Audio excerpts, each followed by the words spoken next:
Ray Coulter was on his knees in the mud before the sun cleared the tree line. Not because he had to be. Because he knew something nobody else on Sycamore Bend did. For 31 years Ray had built flood zone foundations across the Louisiana Delta, levees, drainage systems, reinforced footings for structures that needed to survive what the river decided to deliver. He had watched perfectly good houses disappear because their owners never understood one thing: water doesn't attack a house. It undermines it. Slowly. Quietly. From underneath. So Ray mixed his concrete by hand.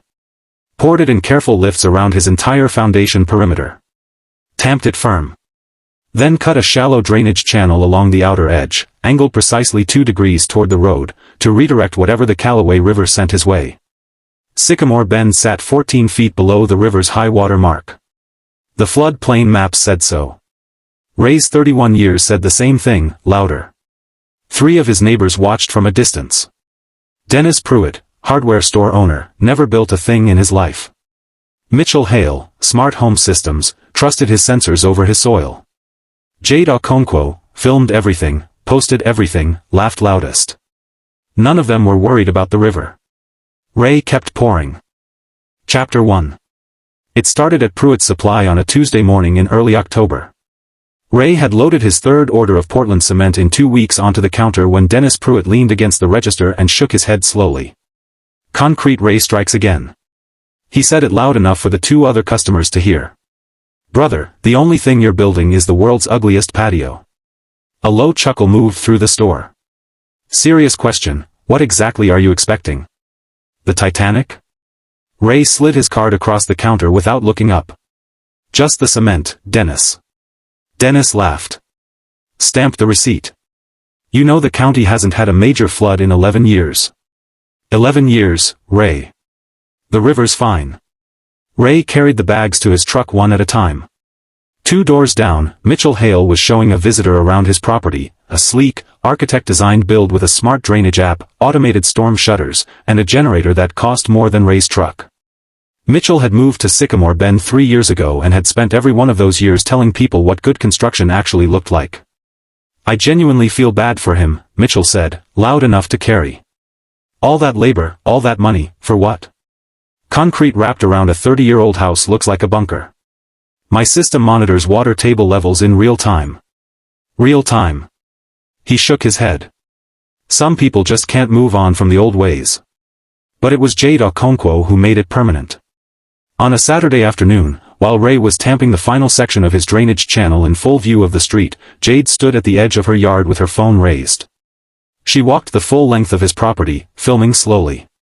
That evening she posted the video to the Sycamore Bend community group with a single caption. Our neighbor has officially lost the plot. 3 weeks of concrete. For what? Someone check on him. The post got 47 comments before midnight. Laughing emojis. Concerned emojis. Someone wrote, is there a number we can call? Someone else posted a gif of a man digging a hole and filling it back in. Mitchell Hale commented, at least my flood sensor cost $200 and took 20 minutes to install. Ray saw the post. Read every comment. Then he set his phone face down on the workbench and went back outside. The water doesn't care what they think. He checked the channel angle one more time. Pressed the toe of his boot along the outer edge where the concrete met the soil. Firm. Sealed. Exactly right.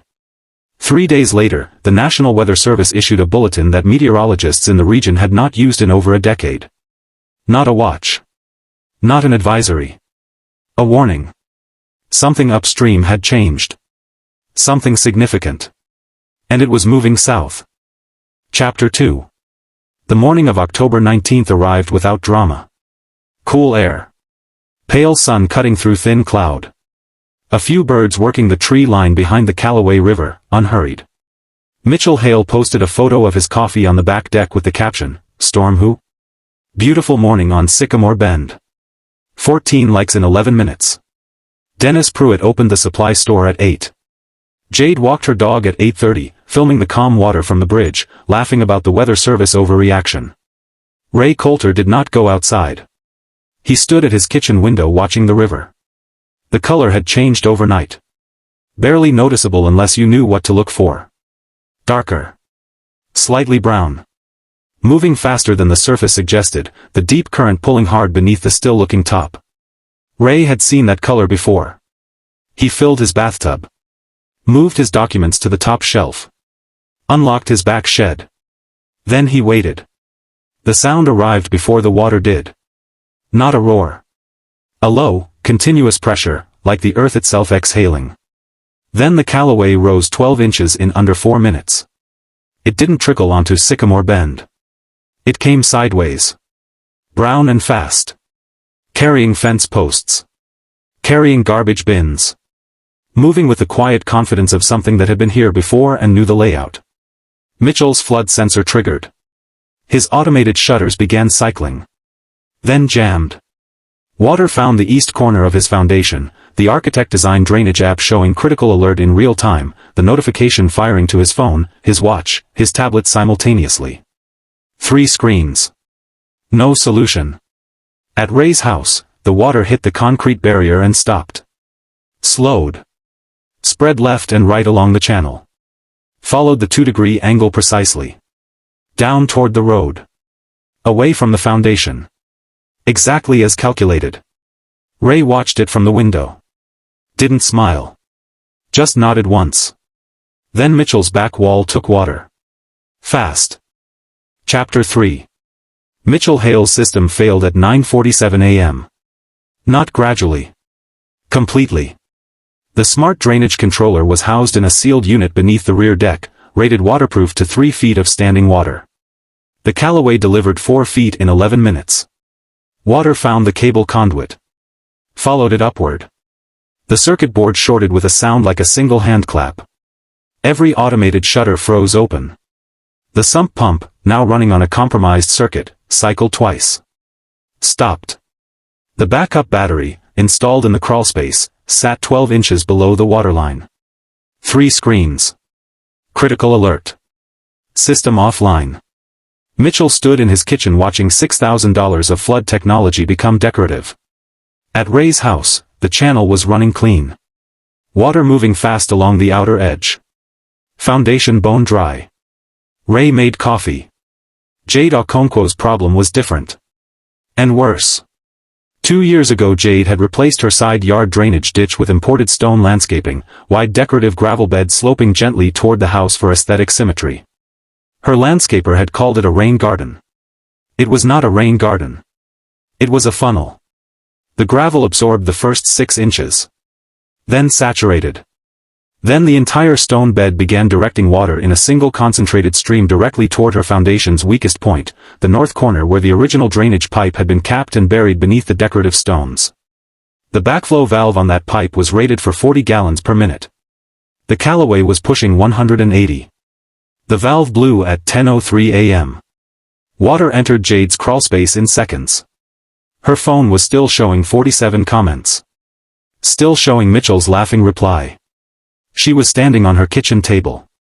At Ray's house, nothing moved except the water in the channel, running exactly where he told it to go. Then someone knocked on his front door. Hard. Urgent.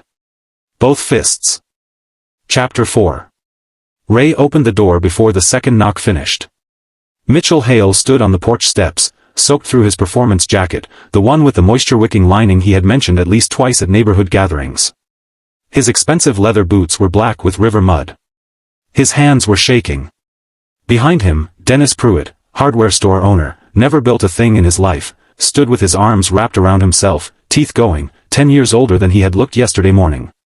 Neither man spoke. Neither man needed to. Ray stepped back from the door. Inside. Both of you. He moved without ceremony. Opened the hall closet, the one Jade had filmed 3 months ago, briefly visible in the background of her video. Stacked floor to ceiling with emergency blankets, dry clothes in sealed bags, a propane heater already positioned facing the room. Mitchell had commented under that video, "Is he building a bunker or a bedroom?" Ray handed him a dry shirt. Handed Dennis a blanket. Strip the wet layers. Do it now. Hypothermia starts before you feel cold. They obeyed immediately. No questions. No pride left to protect. Ray got the heater running. Put water on the stove. Checked the window, the channel still flowing clean, the barrier holding its line against the brown current pressing the yard. Then he turned back to the room. "Where is Jade?" Mitchell looked up. Something shifted in his expression. Worse than embarrassment. Worse than shame. "We couldn't reach her," Dennis said quietly. Her side of the street went fast. Really fast. Ray was already moving toward his coat. Chapter 5. Ray pulled on his waders without rushing. Chest high. Industrial rubber. Purchased 18 months ago from a commercial supply catalog. Dennis had seen them hanging in the garage and asked if Ray was planning to go deep-sea fishing in his own backyard. Ray buckled the chest strap tight. He grabbed the throw rope, 60 feet, braided nylon, rated for 600 pounds, clipped one end to the anchor ring he had sunk into the concrete footing at the corner of his porch. The anchor ring. 3 inches of galvanized steel set 18 months ago into the foundation pour. Jade had filmed that too. Caption: He's installed a ring bolt on his porch. Someone's lost it completely. Ray fed the rope out in loops over his left shoulder. Then he stepped off the porch into the Callaway. Cold. Immediately, brutally cold. The current hit his left side like a slow-moving vehicle, not violent, just relentless and entirely without negotiation. He planted each step before shifting his weight. Felt the gravel bottom through his boot soles. Moved. The rope unspooled behind him. A lifeline. 60 feet of it. Connecting him to the one structure on Sycamore Bend that was not moving. He found Jade 40 meters down the street. She had climbed onto the roof of her car. Both knees pulled to her chest. Her phone was gone. Her filming days were over for this morning. She was shaking so hard her shoulders were bouncing and she wasn't aware of it, the involuntary muscle response of a core temperature dropping past the point of conscious control. She saw Ray and said nothing. He reached the car. Grabbed the door frame. "Put your arms around my neck. Don't let go." She slid off the roof into the water. The current took them both sideways immediately. Ray drove his right boot into the asphalt. Held. The rope went taut against his chest. He leaned into it. 60 feet of braided nylon and one galvanized anchor ring doing exactly what they were installed to do. Step. Plant. Hold. Step. Plant. Hold. Jade's weight. The current's weight. Both at once. His lungs burning. His thighs burning worse. He didn't stop. 20 meters. 10. 5. Mitchell appeared at the porch edge. Grabbed Ray's arm. Pulled. They came through the door together, Ray, Jade, and 30 pounds of river water between them. Ray went down on one knee. Got back up. Jade collapsed onto the hallway floor and stayed there. Ray cut the rope loose from his chest. Passed the dry bag to Dennis. Checked Jade's hands, white at the fingertips, pale at the lips. He turned her onto her side. Blanket. Now. Under her, not over. Dennis moved instantly. Outside, the Callaway raged against the concrete barrier and went somewhere else. The door closed. All 4 of them were inside. Chapter 6.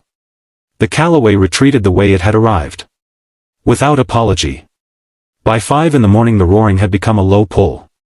By 7 it was quiet enough to hear birds again, tentative, confused, returning to a landscape that had been rearranged overnight.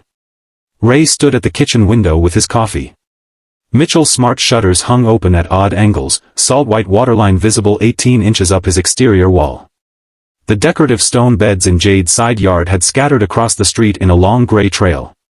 Dennis's truck sat at an angle it hadn't been parked in, pushed there by the currents in different geometry.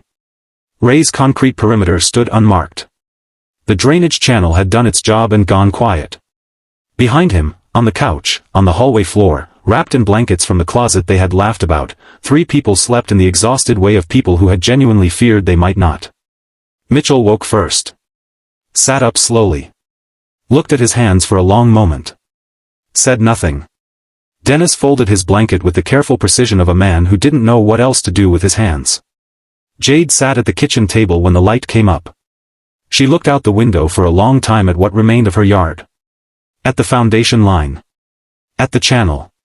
Then she said, quietly, to no one in particular. You knew exactly what was coming. Ray didn't turn from the window. "The land always knows first," he said. "We just stopped listening to it." Nobody answered. Nobody needed to. The first rescue boat came down Sycamore Bend at 8:15. 2 officers in full gear, scanning for survivors. They pulled level with Ray's house and stopped. One officer stood at the bow and looked at the foundation, at the concrete work, the channel, the dry perimeter, with the slow, professional recognition of someone assessing a structure that had performed correctly under maximum stress. He looked up at the porch where Ray now stood. Gave one slow nod. Ray returned it. By 9 o'clock 3 more boats had arrived. County engineers began documenting the street. 2 of them stopped outside Ray's foundation and 1 photographed it from 4 angles without saying a word. Inside, Jade picked up a mop. Mitchell found the bucket. Dennis didn't ask where the cleaning supplies were. He just started. Chapter 7. 3 weeks after the flood, Sycamore Bend was still drying out. Ray was back on his knees in the mud, reinforcing the channel's outer edge, extending it 6 feet further toward the road. Better than before. Because that was how he worked. He wasn't alone this time. Mitchell was beside him mixing concrete, no smart app, no automated system. Just a bucket in both hands. Dennis had arrived that morning with materials Ray hadn't asked for and hadn't charged him for. Jade was clearing debris from the drainage line with a flat spade, working quietly, methodically. Nobody was filming. Nobody was laughing. Before you go, have you ever been laughed at for preparing while everyone around you assumed things would be fine? Because that is what this story is really about. Not concrete. Not flood plains. It is about what happens when you trust what you know over other people's comfort with not knowing. Ray Coulter's house stood because he listened to the land when nobody else would. That evening the sun set behind Sycamore Bend and the Callaway ran clear and calm below its banks. Ray's foundation caught the last light, clean gray concrete, solid, unbroken, exactly as poured. Still standing. If this story meant something to you, subscribe, leave a like, and drop a comment below telling us about a time you were proven right after everyone said you were wrong. We read every single one.